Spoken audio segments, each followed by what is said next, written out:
Welcome back to Nausea Reviews. This is Brian, your host, and today we're going to be talking about the 2015 Canadian film Turbo Kid. There's not much in the beginning of this one because the only person I know that in it is Michael Ironsides. He does a great job. He plays Zeus. All right. For a synopsis, I don't really have one. If you've seen a post-apocalyptic movie, you pretty much know what's going down. But this one is like if you mixed Mad Max with Stranger Things and Fallout, put it in a juicer, this movie might come out at the end. And everybody has the bloody mess perk activated. Now, this movie is pretty by the numbers. If you've seen a post-apocalyptic movie, this isn't going to be much different. And with the Stranger Things reference, that's a kid of age story thing going on. So I'd probably give it, if I was going to objectively review it, maybe an average, bit above average, just because it was a fun ride. All of that being said, this movie was a great movie to watch. I'm a sucker for 80s nostalgia, and this really hit the mark for me. There's so much ridiculous practical blood and gore with puppets and all sorts of things. There is CGI in it. Skybox is a little CGI. Some of the effects, blood effects, are CGI, but most of them are practical. And everybody's attached to a sprinkler, apparently. Most people spec'd into gauntlet weapons. You'll see what I mean when we get into the overview. Speaking of that, we're going to start it now. So, spoilers from here on. We're going to do this overview a little bit different because I can't tell you all the little things that I liked in this movie, because when a fight scene happens, it gets pretty ridiculous. So I'm going to do the overview like last episode, and then at the end, I'm going to tell you my favorite kills and why. So let's get into this overview. So it starts off with the sky and landscape shots. You can see that the land is ravaged, but we have opening narration. It talks about acid rain making the water toxic, perpetual nuclear winter. I could be misspeaking with the perpetual part because there's not really a storm in the movie. They show it when they say nuclear winter. We know that it's 1997, after the apocalypse. It pans over and we see skulls on sticks because it's a savage land. Once that opening narration's over, we go and see our protagonist for the movie. He's credited as the Kid. I'll probably just call him Kid for this review. And Kid is not super brave. He would rather run away and hide than fight, and that's how he's been surviving. He's all by himself. You'll get to hear about his parents later. He's scavenging.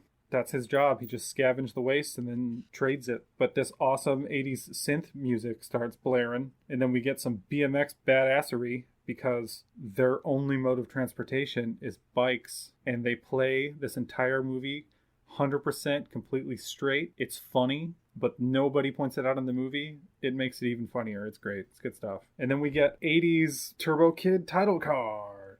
Then we see Kid get to his little bunker that's a hole in the ground, but once we get in there, it's pretty big. And we see all of his stuff and sorting through the stuff he scavenged. We see a Turbo Rider comic, which he is in love with this Turbo Rider character. And this Turbo Rider character typically fights robots, it would seem, because we get to see him read one later on. We get to see that he uses a lot of duct tape, because duct tape fixes everything. He fashions two hammers together. And then his trap jingle goes off, so he knows that he caught something in his trap. And it is this mutant hairless rat that is a puppet, and it's terrible, but great at the same time. It scratches him in the face, but he ends up taking it out. And then we go to this bar/trading post. This is where Kid unloads his merchandise for supplies. Water is the main supply that everybody needs. You get to see some extreme arm wrestling. That's vaguely important later. He goes up to the bar owner to trade his stuff, and this guy is the worst haggler I've ever seen. And I'm a terrible haggler. This guy's worse. We see a badass cowboy doing the arm wrestling, and this extreme arm wrestling is there's two hot branding irons,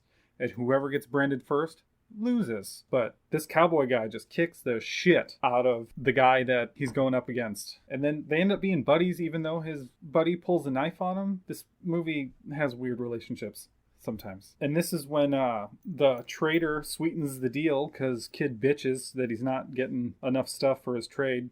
He gives him a turbo comic, and that just seals the deal. Kid's reading it while he's walking, not paying attention to what he's doing, bumps into the cowboy. Cowboy gives him shit. Then the cowboy's posse comes up, one of his underlings, and tells him that the cowboy's brother has been captured by Zeus, Michael Ironsides. And this is where we get to see Zeus for the first time. He's got a mask on at first. You can tell that he has one eye, and the other one is an eye patch. It's like a metal eye patch. Everything in this movie is metal, or supposed to be metal. We get to see the main people he's around. There's this chick that I don't know what her name is. Literally all she's there to do throughout the whole movie until the very end is to be hot and look intimidating, and she does a real good job about that. Now, the real scary motherfucker of this movie is, I'm pretty sure his name is Skeleton in the credits, but we're gonna call him Skull. He's got a metal skull mask, and he's got football gear with spikes on it because everything in this movie is like repurposed because of the apocalypse. And this guy does not talk ever in this movie. All of his acting is done by his physical movements, and he's very deliberate with his movements, and he's pretty creepy to watch sometimes. This is our main cast, by the way. Everybody else is pretty I don't know how to say it,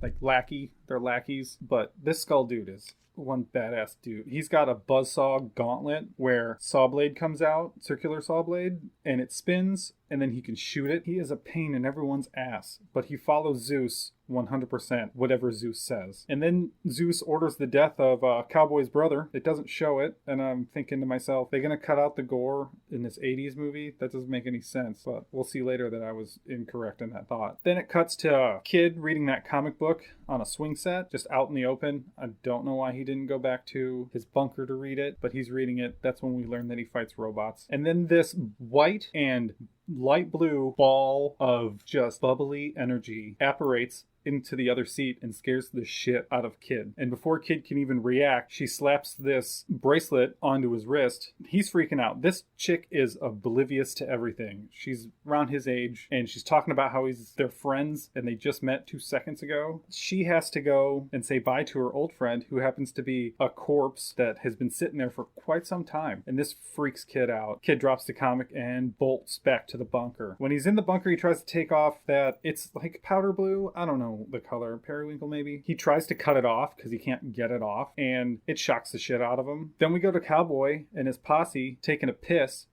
And while he's taking a piss and talking to the guy that told him about his brother, we see Skull and Zeus's posse roll up and fucking kills everyone. Blood spray out of his chest. The cowboy, gets captured by Zeus at this point, and it's just a bloody funny mess. Now, we get flashback. Every time Kid passes out, he has a flashback. I'm not going to tell you every flashback, I'm just going to tell you the one at the end. If you've seen a movie before, you probably know what the flashback means. Then he wakes up, Apple is just in his bunker and touching everything. And this is when Apple breaks to him that they're best friends. And he's like, what? But she brings back the comic book that he dropped, and that kind of like endears them to each other. Then they go out to scavenge again, and Kid wants to go alone, but Apple convinces him that she gets to go along. And this is a stupid nitpick, but I've ridden on pegs before because she doesn't have a bike, and she rides on the pegs wrong. It looks like she's gonna fall off any second. And then he has these pointless rules, and the reason I say they're pointless is because it's not like Zombieland where they all like pop up and all the time. They get referenced, that's about it. I mean, some of the rules are good, but it's nothing worth talking about here. Just know that he has rules. We cut back to Zeus, and he's gonna torture the cowboy. And we learn his name's Frederick, but I'm probably just going to call him Cowboy. And it's a funny scene. Like I said, they play it all straight, and it's one of those ones where you're just going to have to watch it. Me talking about it would probably ruin the funny part. The most important thing that you need to know is Cowboy is famous for arm wrestling. That's why he's a legend in this world. Skull decides he should probably cut off his hand, so he cuts off his arm wrestling hand. Then we go to Kid and Apple again. Kid's looking for a helmet for Apple, and this is another one of those stupid nitpicks. They have a milk snake parading as a coral snake just because it's scary. Apple's oblivious. She didn't give a shit about Snake. She just grabs the helmet, puts it on. I mean, she shakes it out. And then Kid duct tapes a broken bat and a garden gnome together. And that's Apple's new weapon, or only weapon. And she freaks out. She loves this thing. It's her gnome stick, like it's some kind of real weapon with a name. Apple and Kid are being spied on while she's practicing with her new gnome stick. You get to see that Kid's drawing Apple while she's practicing, so we know that Kid's like getting a little bit, you know what I'm saying. He's starting to fall for her. Crush at least. Then they just randomly start playing tag, an aggressive game of tag. Kid gets tired out. Apple just has unlimited energy, it seems. And they start bonding over that kind of thing. When they're about to kiss, it seems like they're about to kiss. They about kiss in this movie several times. The guy that was spying on them finally pops up and nets Apple. Apple tells Kid to run. Kid runs, goes along with his character. And he's getting chased by this guy, and he wipes the fuck out. And then he's standing on this metal disc. It just opens, and he's in like a fucking spaceship with a plasma ball in it. Like, they didn't even try to make the plasma ball look like anything besides a plasma ball. He touches that plasma ball, lights up the inside of the ship, and we get to learn that Turbo Rider is fucking real, not a comic book only. He's real dead, but he's real. Kid takes his gear, and he's got a gauntlet. You get to see it later. Got a readout, like the Predator, kinda. And then we have an 80s montage of him putting his gear on. In this montage, Kid learns that this gauntlet can shoot a blast, but we see that he only has 2 charges before it needs to recharge. Kid doesn't realize this. It, like, ends with a, "I have the power" ending. With this gauntlet, it's fucking great. Then Kid tracks down the guy that stole Apple, and when he meets up with that guy, he shoots him with the gauntlet, and this fucker pops like a blood balloon. It's CG, but damn is it funny.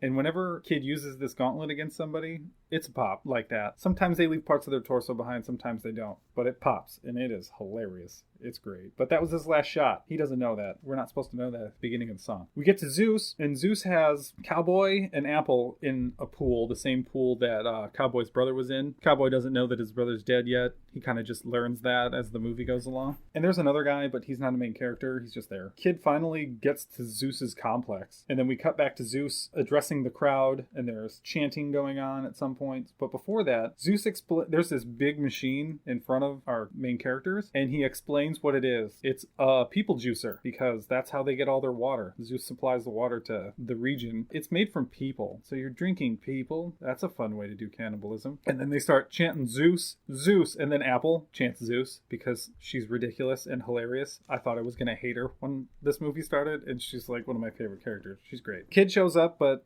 he's out of ammo with his gun, so he talks tough, tries to shoot it, misfire. Skull kicks him into the pool. Luckily, he brought her gnome stick, and now there's a fight with a bunch of fun gore. And I'm going to give you a little bit of the highlights, and one of my favorite kills is in here, so we'll talk about that later. The good guys win with the people in the pool. Zeus cheap shots, man. Cheap shots. Shoots Apple in the shoulder with a gun. It's the only gun in the whole movie. And Kid freaks out. And coincidentally, when Kid freaks out, his glove recharges. It's a plot recharge glove, but we'll act like it's not. And he goes to shoot Zeus with it, but Skull shoots a saw blade at it, and then it deflects his hand down, and it shoots the juicer, and the juicer blows up. That gives them the opportunity to escape. Cowboy rips off the gate, and they split up. And then Cowboy's like gone from the movie until like the finale, but Kid and Apple are pretty awesome throughout this whole movie. And then we cut back to Zeus every once in a while, and that's always great. Zeus gives a kill order on them 3 to Skull, so everyone's after him. Kid has a flashback again because he passes out after all that. Apple gives him shit, but gives him the name Turbo Kid, and it's kind of cute. As Apple's talking, you see at her shoulder that she has blinky lights and wires. Then the kid realizes it, and remember, this kid has been reading comics where robots are evil his entire life. Even when he was a little toddler, he had one of those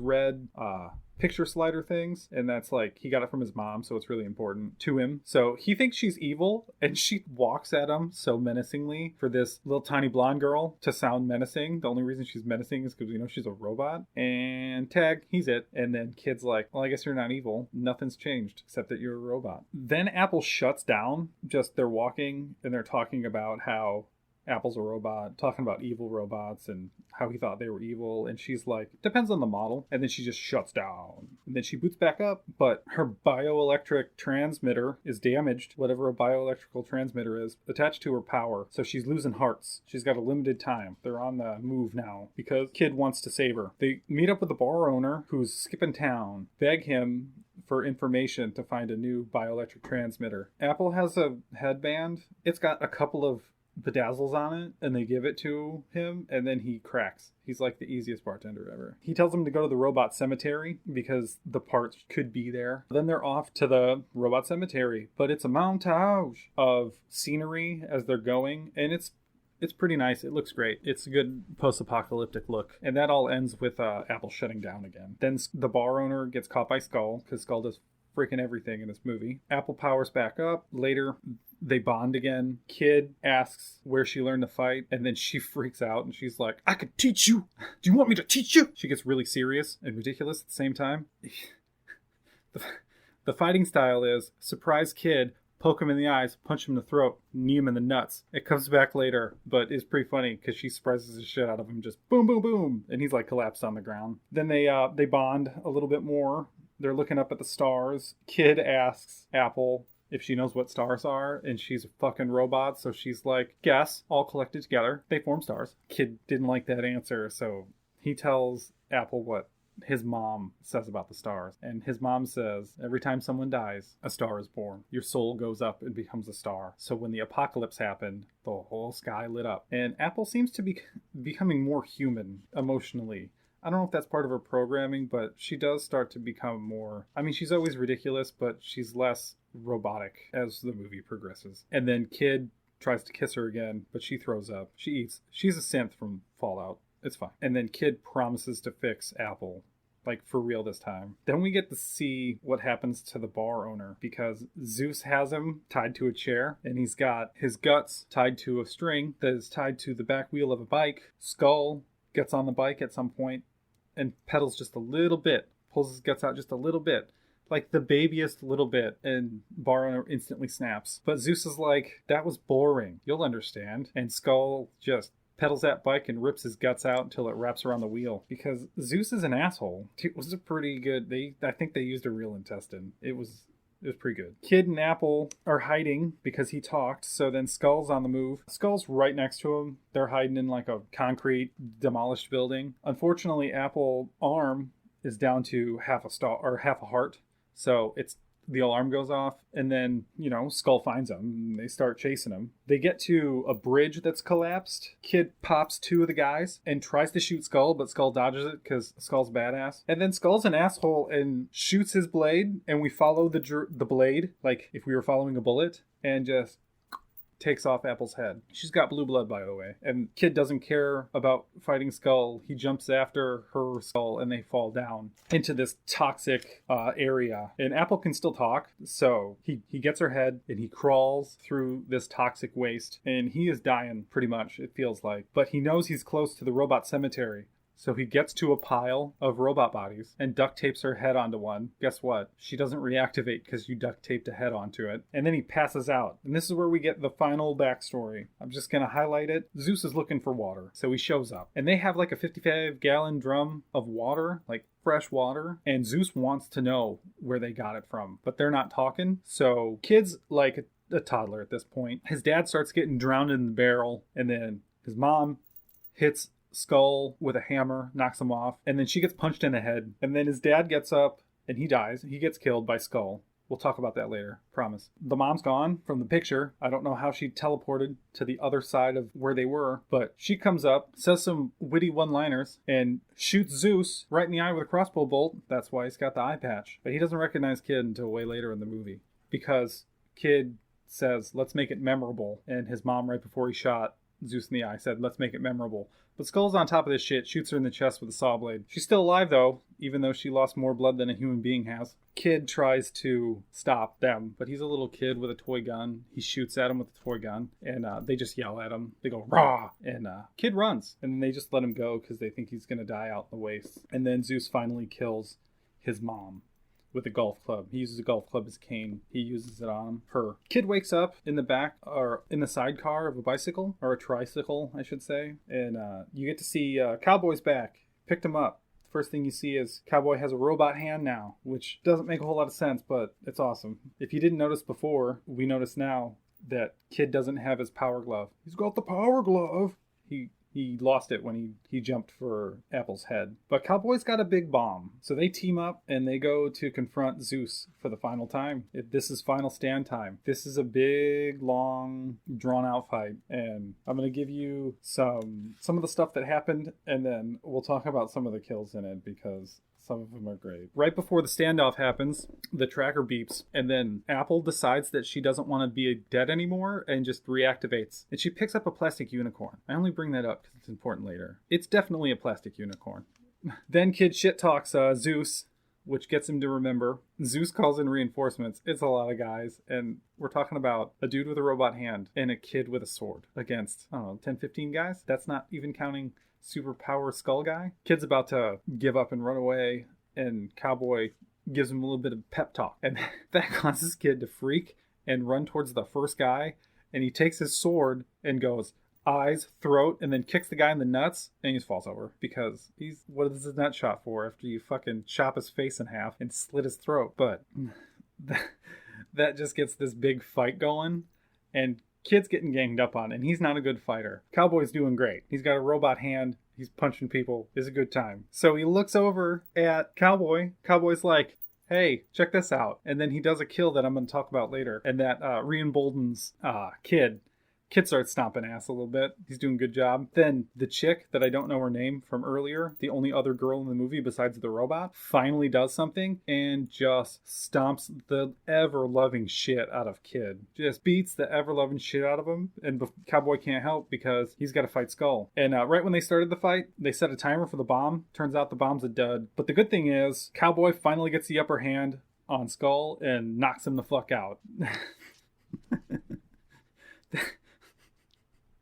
Then Apple shows up and helps by killing the chick and giving Kid his glove back. We're going to talk about that kill later. It's fucking great. Now the Kid's got his glove back. He's ready to go, ready to fight. Too bad Zeus shoots her in the chest because she can't get a break, so she's out. Then she shoots Cowboy in the shoulder. Not she. Zeus shoots Cowboy in the shoulder. This is dire shit right now. Then he shoots Kid, because why not shoot everybody? Luckily, Kid had a tin can with the picture slides from the picture switcher, deflected the bullet. He shoots Zeus with the glove, and Zeus gets blown backwards. He doesn't pop. Now that Kid is ready to go, everybody else on the field turns into a blood spray. Pops left and right. There's a couple of kills in here that we're going to talk about later. Well, you'll know what I mean when I explain it. Skull's back up. Apple wakes back up. Skull goes for Apple. The glove's out of charge. Kid grabs a parasol, a giant umbrella, and stabs Skull with it. There's more to that. Once again, talk about it later. But just know, Skull's finally down, and it's a glorious death. Now, Kid and Apple finally kiss. Finally. But Zeus gets up because he didn't pop, so why wouldn't he get up? Zeus turns out to be an evil robot. Apple knew about it the whole time. Nobody else could tell. It's kind of a funny scene when she's like, duh. And this is my, only negative with this movie, as not objectively, just my enjoyment of the movie. Zeus has a red electrical beam attack. It is just so dumb looking. It recharges Kid's gauntlet, and he kicks the bomb over to him and shoots the bomb. The bomb explodes. It's like a mini nuke for real. Told you it's like Fallout. Apple shields Kid, and her back gets all blown up, and it's pretty sad because Apple actually dies for real this time. But that explosion punched a hole in the ground, and a giant geyser of water comes up. Kid found the water source, the thing that everybody's been looking for. Then we go to the next day or sometime, and we see that Kid has buried Apple, but he keeps the wristband tracker. If I didn't say it was a tracker way earlier in the movie, it's a tracker. He keeps it as a memento. He leaves Cowboy in charge of the water because this whole movie he's been too afraid. He hasn't had enough water to explore out to the other side of the wasteland, but now he does. So he's going to go explore. Plus he's got a badass people popping gun, so that's a good thing. And as he drives off into the wasteland, we pan up to the sky and we see Apple star light up, and it's pretty cute, I guess. It's sad, but normally I don't care about characters, but that was kind of sad for me. Alright, so that's the overview of the movie. I think anybody that likes a little bit of goofy gore should watch this movie. It's a good time. Now we're going to talk about some of these kills. There's plenty in the movie. I liked all of them, but these are my favorites. So when they were in the pool in the beginning, after Kid gets captured, when we get explained about the water, he takes his sword and he cuts a guy half of his head, and it's a clean sweep, and the top of his head spins. It spins ridiculously, spraying blood everywhere. And then the dude falls over. He's got a spiky helmet, and it rolls over to Cowboy, and Cowboy uses that to stab the eye out of the guy that he's fighting. It's great. It's a good time. This one might be my favorite. That pep talk moment. Not the pep talk, but when I said Kid's getting his ass whooped, and he looks over at Cowboy, and Cowboy's like, check this out. Well, this is the thing he did. He takes his robot hand, kicks the guy in the nuts, rips his jaw out, and he, gallons of blood gush down out of his jaw. Then he takes that jaw and shoves it in the guy's eyes. It is amazing. It is great. It is worth watching all by itself. The next one is how the chick dies. Apple rides up on her bike with this plastic unicorn and stabs her through the back and out the chest. And it's a plastic unicorn. What the fuck? It's hilarious.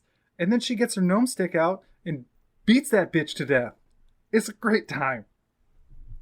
The last one I'm going to talk about needs a little bit more setup.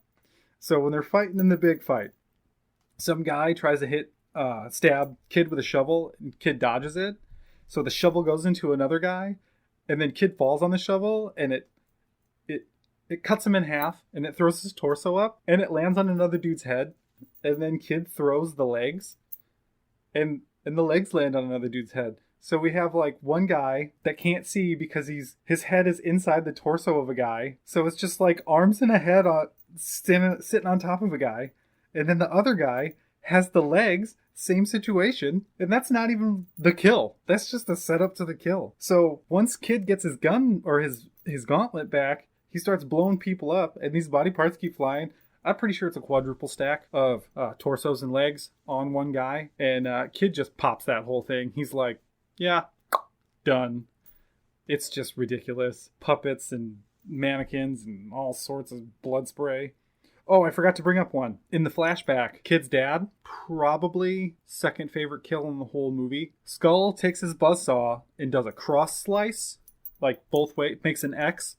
And then you get to see blood spray and you get to see like the practical on the actor. And then like in the next edit, he just falls apart. He gets quad-sected. It's great. While I was editing, I realized I forgot to talk about Skull's death. He stabs him with the parasol to save Apple and opens that parasol and just explodes his body parts. He's like a torso, leg over here, leg over there, arm over here, arm over there. And then his head falls off. You never get to see his face. He keeps the mask on. And then Kid uses the parasol to shield all the blood while they do the kiss. I just didn't realize I forgot to put that in, but here it is. All right, I think I'm done talking about this movie, but man, this was a good one. It's weird that my first movie was a little bit goofy, you know, because slashers are always inherently a little bit goofy, but at heart, Castle Freak, well, the version that I watched, was a serious movie. It had things like alcoholism, regret, guilt, torture, things like that. And this one is like, we're going to be a little bit serious and then just goofy as fuck. It's a great ride. It's one of those ones where you don't even have to be like some movies, you have to be in the mood. Like, I want to watch a serious movie and pay attention to this. And this one's like, you can be in any mood. If you're in a serious mood or upset, it's going to make you giggle. This is going to be a good time. If you just need background noises, they'll do that for you too.